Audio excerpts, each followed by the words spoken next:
Hello दोस्तों, मैं धीरेन स्वागत करता हूं आपका एग्जाम स्टडी विद संगीता में। दोस्तों, आज के इस वीडियो में हम बात करेंगे भारतीय संविधान से बनने वाले एक इम्पोर्टेंट टॉपिक की। आज हम बात करेंगे लोकसभा से बनने वाले इम्पोर्टेंट प्रश्नों की। ये भारतीय संविधान का पार्ट 32 है और लोकसभा का तीसरा पार्ट है। यदि आपने इससे पहले के पार्ट नहीं देखे हैं तो आप प्ले लिस्ट में जाकर देख सकते हैं।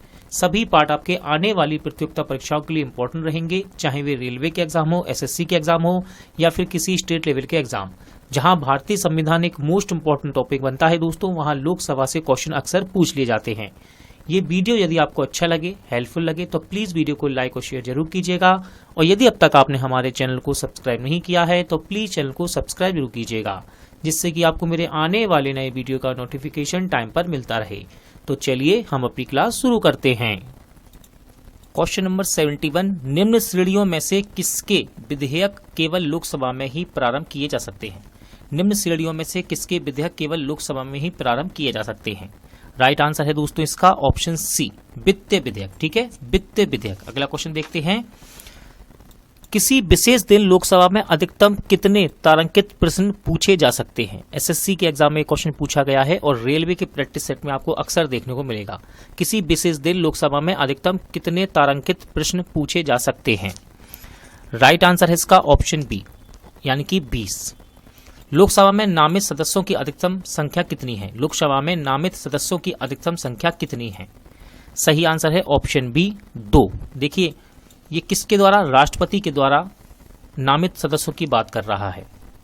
लोकसभा व राज्यसभा की शक्तियां समान हैं। लोकसभा व राज्यसभा की शक्तियां समान हैं। राइट आंसर रहेगा ऑप्शन डी, उपयुक्त सभी। देखिए, राष्ट्रपति के निर्वाचन के संबंध में, उपराष्ट्रपति के निर्वाचन के संबंध में और राष्ट्रपति के विरुद्ध महाभियोग के संबंध में लोकसभा व राज्यसभा की शक्तियां समान हैं। अविश्वास प्रस्ताव किस सदन में लाया जाता है? अविश्वास प्रस्ताव किस सदन में लाया जाता है? राइट आंसर है लोकसभा में। ठीक है, लोकसभा में अविश्वास प्रस्ताव लाया जाता है। लोकसभा में अनुसूचित जाति एवं अनुसूचित जनजातियों के लिए सीटों का आरक्षण संविधान के किस अनुच्छेद में उपबंधित है? इंपॉर्टेंट क्वेश्चन है दोस्तों, ये ध्यान रखिएगा। अनुच्छेद से जितने भी क्वेश्चन बनते हैं सभी इंपॉर्टेंट रहते हैं अक्सर।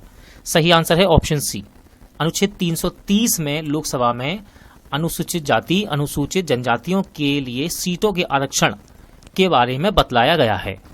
क्वेश्चन नंबर 77 देखते हैं। निम्नलिखित में से कौन सा राज्य लोकसभा में अनुसूचित जनजातियों के सर्वाधिक प्रतिनिधि निर्वाचित करता है? यूपीपीसीएस में क्वेश्चन आया है ये। कौन सा राज्य लोकसभा में अनुसूचित जनजातियों के सर्वाधिक प्रतिनिधि निर्वाचित करता है? देखिए, इस क्वेश्चन का सही आंसर है ऑप्शन सी, मध्य प्रदेश। कौन सा राज्य है ये? मध्य प्रदेश। अगला क्वेश्चन है, निम्नांकित राज्यों में से किसमें अनुसूचित जनजातियों के लिए लोकसभा में स्थान आरक्षित नहीं है? देखिए क्या कहा गया, किस राज्य में अनुसूचित जनजातियों के लिए लोकसभा में स्थान आरक्षित नहीं है? सही आंसर इसका ऑप्शन डी, उपयुक्त सभी। केरल, तमिलनाडु, बिहार, उत्तराखंड, पंजाब और हरियाणा। किस राज्य में लोकसभा में अनुसूचित जाति एवं अनुसूचित जनजातियों के लिए आरक्षण नहीं है? सही आंसर है ऑप्शन डी, इनमें सभी, यानी कि नागालैंड, सिक्किम, गोवा, इन राज्यों में लोकसभा में अनुसूचित जाति एवं अनुसूचित जनजातियों के लिए आरक्षण नहीं है। देश का वह संसदीय निर्वाचन क्षेत्र कौन सा है जिसकी सीमाएं 9 संसदीय निर्वाचन क्षेत्रों को स्पर्श करती हैं? देश का वह संसदीय निर्वाचन क्षेत्र कौन सा है जिसकी सीमाएं 9 संसदीय निर्वाचन क्षेत्रों को स्पर्श करती हैं? राइट आंसर है ऑप्शन डी, नागौर। कौन सा है ये? नागौर। किस लोकसभा में निर्वाचित महिला सांसदों की संख्या सबसे कम थी? किस लोकसभा में निर्वाचित महिला सांसदों की संख्या सबसे कम थी? राइट आंसर है ऑप्शन डी, छठी लोकसभा थी ये जिसमें निर्वाचित महिला सदस्यों की संख्या सबसे कम थी। किस लोकसभा में निर्वाचित महिला सांसदों की संख्या सबसे अधिक रही है? किस लोकसभा में निर्वाचित महिला सांसदों की संख्या सबसे अधिक रही है? राइट आंसर है ऑप्शन डी, 17वीं। कौन सी? 17वीं। लोकसभा में मंत्रिपरिषद के विरुद्ध अविश्वास का प्रस्ताव लाने हेतु न्यूनतम सदस्य संख्या क्या है? यूपीपीसीएस में एक क्वेश्चन पूछा गया है। लोकसभा में मंत्रिपरिषद के विरुद्ध अविश्वास का प्रस्ताव लाने हेतु न्यूनतम सदस्य संख्या क्या है? राइट आंसर है ऑप्शन डी, 50। लोकसभा का कोई सदस्य सदन का सदस्य बने रहने से निर्धारित नहीं हो जाता यदि वह सदस्य। देखिए, बड़े क्वेश्चन में समय लगता है, वीडियो को आप रोक सकते हैं और उसका आंसर लगा सकते हैं। फिलहाल मैं सही आंसर बताता हूं। उसका सही आंसर है ऑप्शन बी, जिस राजनीतिक दल से सदन में निर्वाचित हुआ था या हुई थी उससे निष्कासित कर दिया गया या दी गई हो। प्रथम लोकसभा की पहली बैठक कब हुई थी? प्रथम लोकसभा की पहली बैठक कब हुई थी? इंपॉर्टेंट डेट है दोस्तों ये। राइट आंसर है इसका ऑप्शन बी, 13 मई 1952 को। कब? 13 मई 1952 को। मंत्रिपरिषद किसके प्रसाद पर्यंत कार्य करती है? मंत्रिपरिषद किसके प्रसाद पर्यंत पर कार्य करती है? राइट आंसर है ऑप्शन बी, लोकसभा के। लोकसभा किस प्रकार मंत्रिपरिषद के उत्तरदायित्व को व्यवहारिक रूप प्रदान करती है? लोकसभा किस प्रकार मंत्रिपरिषद के उत्तरदायित्व को व्यवहारिक रूप प्रदान करती है? राइट आंसर है ऑप्शन डी, उपयुक्त सभी, यानी कि मंत्रिपरिषद के विरुद्ध अविश्वास का प्रस्ताव पारित कर, मंत्रिपरिषद के किसी सदस्य द्वारा प्रस्तुत किसी प्रस्ताव या विधेयक को अस्वीकार कर, मंत्रिपरिषद के किसी मंत्री द्वारा पेश की गई धन की मांग को अस्वीकार करके। लोकसभा के सुरक्षित निर्वाचन क्षेत्र निम्न में से किस वर्ग के लिए नहीं है? लोकसभा के सुरक्षित निर्वाचन क्षेत्र निम्न में से किस वर्ग के लिए नहीं है?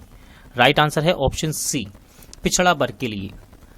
भारतीय संविधान के अनुसार संविधान संशोधन विधेयक संसद के किस सदन में पारित होता है? भारतीय संविधान के अनुसार संविधान संशोधन विधेयक संसद के किस सदन में पारित होता है? राइट आंसर है ऑप्शन डी, दोनों, यानी कि ऊपरी और निचले सदन दोनों में अलग से। भारत के राष्ट्रपति किसकी अनुशंसा पर लोकसभा को भंग कर सकते हैं? CGPCS में क्वेश्चन पूछा गया है ये। भारत के राष्ट्रपति किसकी अनुशंसा पर लोकसभा को भंग कर सकते हैं? राइट आंसर है ऑप्शन डी, मंत्रिपरिषद की अनुशंसा पर। किस पर? मंत्रिपरिषद की अनुशंसा पर। पश्चिम बंगाल में कुल कितनी संसदीय लोकसभा सीटें हैं? पश्चिम बंगाल में कुल कितनी संसदीय सीटें, यानी कि लोकसभा निर्वाचन की सीटें हैं? राइट आंसर है इसका ऑप्शन ए, यानी कि 42। संसद के दोनों सदनों की संयुक्त बैठक को भेजा गया विधेयक का पारित होना होता है। संसद के दोनों सदनों की संयुक्त बैठक को भेजा गया विधेयक का पारित होना होता है।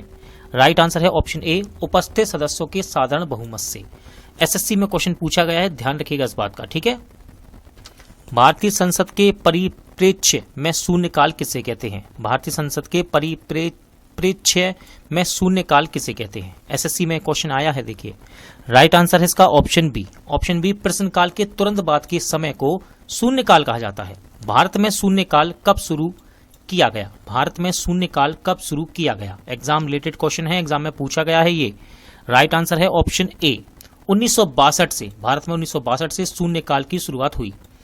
एक दल लोकसभा में विपक्षी दल का होने का दावा करता है, इसके पास न्यूनतम कितने सांसद लोकसभा में होना चाहिए? क्वेश्चन है, एक दल लोकसभा में विपक्षी दल होने का दावा करता है, इसके पास न्यूनतम कितने सांसद लोकसभा में होना चाहिए?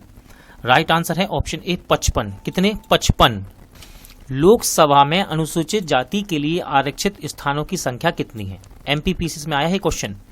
लोकसभा में अनुसूचित जाति के लिए आरक्षित स्थानों की संख्या कितनी है? राइट आंसर है ऑप्शन डी, 84। कितनी है? 84। निम्नलिखित राज्य अथवा संघ शासित क्षेत्रों के समूह में किसकी लोकसभा में केवल एक सीट है? किसकी लोकसभा में केवल एक सीट है? राइट आंसर है ऑप्शन ए, चंडीगढ़, सिक्किम और मिजोरम। भारतीय संविधान के अनुसार धन संबंधी विधेयक सर्वप्रथम है। भारतीय संविधान के अनुसार धन संबंधी विधेयक सर्वप्रथम, देखिए सही आंसर इसका ऑप्शन डी, लोकसभा में प्रस्तुत किया जाता है। UPPCS में पूछा गया क्वेश्चन है ये। क्वेश्चन था, भारतीय संविधान के अनुसार धन संबंधी विधेयक सर्वप्रथम लोकसभा में प्रस्तुत किया जाता है। अगला क्वेश्चन है, निम्नलिखित लोकसभाओं में से किसने 5 वर्षों से अधिक की अवधि का कार्य किया? रेलवे की परीक्षा में क्वेश्चन पूछा गया दोस्तों। क्वेश्चन था, निम्नलिखित लोकसभाओं में से किसने 5 वर्षों से अधिक की अवधि तक कार्य किया है? राइट आंसर है इसका ऑप्शन बी, 5वीं। ये 5वीं लोकसभा थी जिसने 5 वर्षों से अधिक तक की अवधि के लिए कार्य किया। प्रथम लोकसभा का गठन कब हुआ था? SSC के एग्जाम में क्वेश्चन पूछा गया, प्रथम लोकसभा का गठन कब हुआ था? राइट आंसर इसका option C, most important question है ये, 1952। ठीक है, मोस्ट इंपोर्टेंट क्वेश्चन था, प्रथम लोकसभा का गठन कब हुआ था? वर्ष 1952 में। SSC के एग्जाम में क्वेश्चन पूछा गया है। अगला क्वेश्चन देखते हैं, निम्नलिखित में से किसे पॉपुलर चैम्बर कहा जाता है?